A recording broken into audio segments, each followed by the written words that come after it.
Hey guys, I'm going to show you how to delete Telegram conversations. If you want to remove a conversation in Telegram, you can delete the entire chat in just a few steps. So on mobile, open the Telegram app.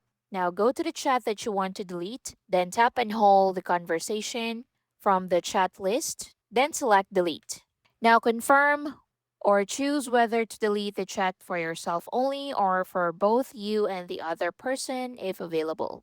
And that's it. It will be deleted instantly.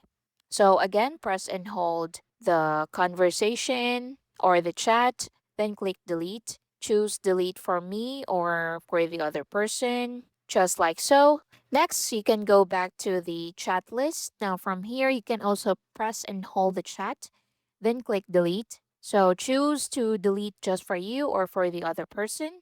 And as you can see, chat is now deleted. So to delete multiple Telegram conversations, you can tap and hold one chat, then select additional chats you want to remove. Then just tap the trash bin, then confirm the deletion. So deleting a chat removes the conversation history from your account. In many one-on-one chats, Telegram lets you delete messages for both participants, and deleted chats cannot be recovered unless messages are still available on another device or account.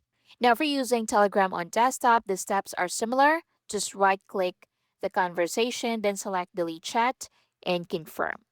And that's it. Thank you for watching.